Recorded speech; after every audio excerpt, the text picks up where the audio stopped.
Good morning, students. Today we are going to read the remaining parts of the chapter number 4. So let us start with types of business enterprise. Business various forms में organise किया जा सकता है. ये किसी भी व्यक्ति या ग्रुप के द्वारा संचालित या चलाया जा सकता है. जब बिजनेस एक सिंगल व्यक्ति के द्वारा किया जाता है तो इसे सोलो प्रोप्राइटरशिप कहा जाता है. प्रोप्राइटरशिप मीन्स होता है अधिकार. ऑर्गेनाइजेशन नॉन कॉर्पोरेट या कॉर्पोरेट भी हो सकता है. Now number 1 is non corporate. इसके पार्ट्स हैं 3 पार्ट्स, जिसमें फर्स्ट है सोलो प्रोप्राइटरशिप. इस टाइप के बिजनेस में सिंगल पर्सन ही एंटायर कैपिटल प्रोवाइड करवाता है और जो भी रिस्क या डिफिकल्टीज आती है उनको अपने आप से ही मैनेज करता है. Number 2 is joint Hindu family business. इस टाइप के बिजनेस में जॉइंट हिंदू फैमिली के द्वारा चलाए जाते हैं और कंट्रोल भी किए जाते हैं. Family members collectively business establish करते हैं और कंट्रोल करते हैं. Number 3 is partnership firms. इस टाइप के बिजनेस 2 या 2 से अधिक लोगों के द्वारा चलाए जाते हैं और जो भी प्रॉफिट्स होता है वो इक्वली शेयर किया जाता है. नेक्स्ट वन इज कॉर्पोरेट, जिसका फर्स्ट पार्ट है जॉइंट स्टॉक कंपनी. ये एक इनकॉर्पोरेटिव एसोसिएशन है जो 2 या 2 से अधिक लोगों के द्वारा रन की जाती है. इसका मैनेजमेंट और कंट्रोल बोर्ड ऑफ डायरेक्टर के हाथ में होता है, जिसमें सिलेक्टेड मेंबर्स होते हैं. Number 2 is corporative society. ये एक ऐसी सोसाइटी होती है जिसको पब्लिक नॉर्मल लोगों के लिए या मेंबर्स के सोसाइटी के मेंबर्स के सर्विस के लिए, सेवा के लिए बनाया जाता है. Now the term entrepreneurship. Entrepreneur एक क्रिएटर और डिज़ाइनर होता है जो कि मार्केट की नीड्स और रिक्वायरमेंट्स के according new ideas and business process design करता है.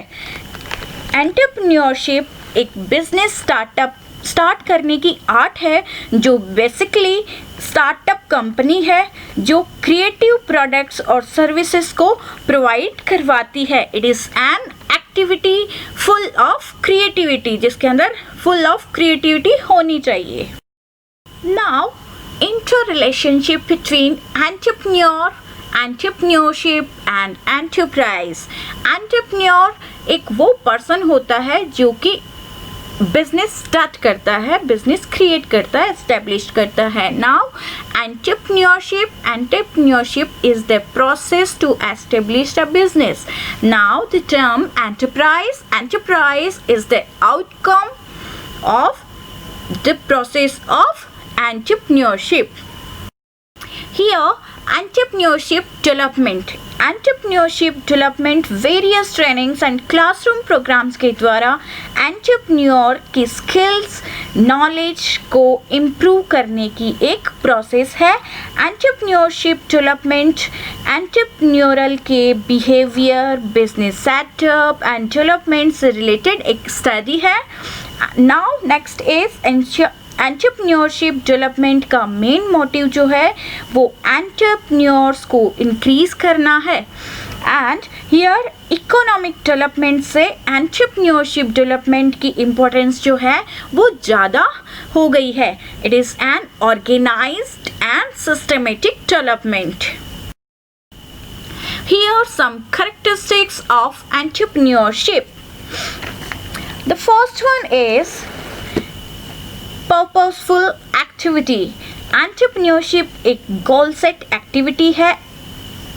एवरी एंटरप्राइज पैसा कमाने या कोई सर्विस देने के लिए अपना बिजनेस एस्टेब्लिश करता है. Next one is creative activity. Entrepreneurship environment change करने के लिए क्रिएटिव एक्टिविटी क्रिएट करता रहता है.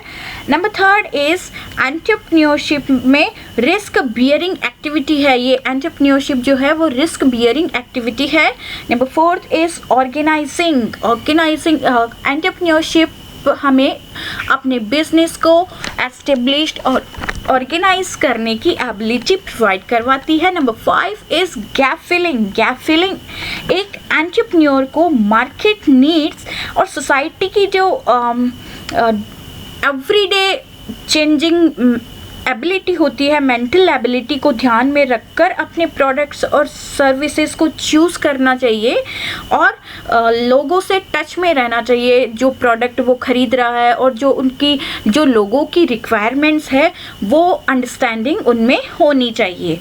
Number 6 is dynamic process. ये टाइम के अकॉर्डिंग चेंज होने वाली एक डायनेमिक प्रोसेस है। Number 7 is initiative taking. इसमें इनिशिएटिव टेकिंग होता है, एंटरप्रेन्योरशिप जो है वो इनिशिएटिव टेकिंग एक प्रोसेस है। Number 8 is multi dimensional. ये मल्टी डायमेंशनल प्रोसेस है। Now some roles of an entrepreneur। कौन से ऐसे रोल्स हैं जो एक सक्सेसफुल एंटरप्रेन्योर प्ले करता है, हम उनके बारे में पढ़ेंगे। Number 1 is entrepreneurial functions. Number 1 innovation. Entrepreneurial functions कौन से हैं, जिसमें फर्स्ट नंबर है इनोवेशन। इनोवेशन एक एंटरप्रेन्योर को टाइम एंड मार्केट नीड्स के अकॉर्डिंग इनोवेटिव होना चाहिए। अपने बिजनेस की इम्प्रूवमेंट और बेटरमेंट के लिए इनोवेटिव बिहेवियर जो है एक एंटरप्रेन्योर का होता है। Number 2 is risk taking. Business एक ऐसी प्रोसेस है जिसमें रिस्क एंड डिफिकल्टीज आती रहती है। एक सफल सक्सेसफुल एंटरप्रेन्योर को एक अच्छा रिस्क मैनेजमेंट आना ही चाहिए। Number 2 is organisation building. इसका मीनिंग है वेरियस प्रोडक्शन फैक्टर्स को एक साथ में ज्वाइन करने की एबिलिटी जो है एक एंटरप्रेन्योर में होती है। Second number is promotional functions.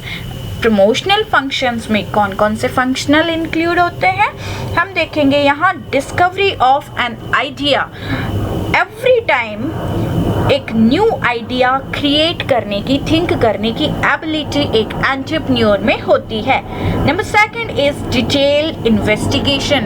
एक सक्सेसफुल एंटरप्रेन्योर हर एक आइडियाज और स्टेप्स की डिटेल इंफॉर्मेशन रखता है। Number 3 is assembling resources.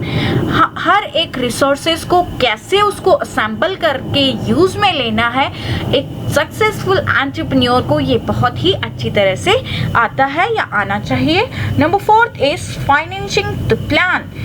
अपने फाइनेंस का उसको कैसे प्लानिंग करना है, ये भी एक सक्सेसफुल एंटरप्रेन्योर बहुत अच्छे से जानता है। Next is managerial role. Managerial functions कौन से हैं। Number 1 is planning. हर एक स्टेप्स उठाया गया, हर एक स्टेप्स या न्यू आइडियाज की प्लानिंग एक एंटरप्रेन्योर बहुत ही अच्छे से करता है। Number 2 is organising. अपनी कंपनी को कैसे ऑर्गेनाइज करना है, ही और she knows better. Number 3 is staffing. Staffing means hiring people for the staff. Number 4 is directing. अपनी कंपनी को कैसे डायरेक्ट करना है, he or she have to know. Number 5 is controlling. अपनी कंपनी को कैसे गवर्न करना है, कैसे रन करना है, कैसे कंट्रोल करना है, कैसे उसके स्टाफ्स को कंट्रोल करना है, कैसे प्रोडक्ट क्रिएशन को और डिस्ट्रीब्यूशन को कंट्रोल करना है, एक एंटरप्रेन्योर बहुत अच्छे से जानता है। Number 6 is coordinations. अपने मार्केट नीड्स, टाइम रिक्वायरमेंट्स और प्रोडक्शन और स्टाफ में कैसे कोऑर्डिनेट करना है, एक सक्सेसफुल एंटरप्रेन्योर को आना ही चाहिए। Next one is commercial function.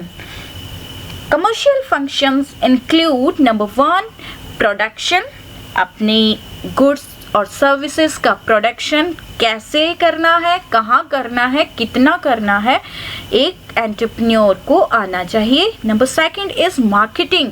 क्या उसकी जो प्रोडक्ट वो लॉन्च कर रहा है या जो सर्विस वो देना चाह रहा है, प्रोवाइड करवाना चाह रहा है, वो सोसाइटी और नॉर्मल पीपल, जनरल पीपल की नीड्स है या नहीं है, मार्केट की क्या रिक्वायरमेंट्स है, इसके बारे में एंटरप्रेन्योर को जानना चाहिए। Number 3 is personnel involves employment development of employees. Personnel में एम्प्लॉयज़ की डेवलपमेंट कैसे हो सकती है, अपने स्टाफ के बारे में सोचना कि उसका जो प्रमोशन है वो कैसे करना है, किस पर्टिकुलर पर्सन क्या एबिलिटी के साथ में आया है और उसका क्या रोल उसको देना है, उसकी प्लानिंग भी वो बहुत अच्छे से कर लेता है। Number 4 is accounting and finance.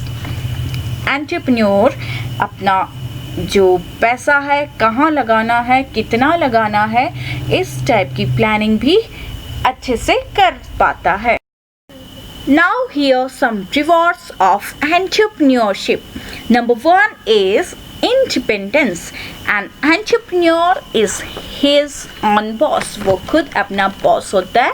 He take all decision by himself. सारे डिसीजन उसने अपने आप से लेने होते हैं। He need not to obey someone. किसी की भी obey उसको इंस्ट्रक्शन फॉलो करने की उसको कोई नीड नहीं होती है। Number 2 is ambition fulfillment. Some people wants to convert their original ideas into a new product or service. For example, smartphone, electric vehicles, etc.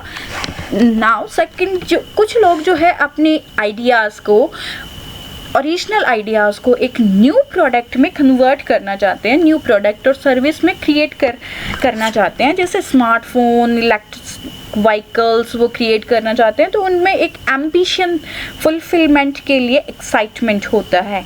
Number 3 is excitement.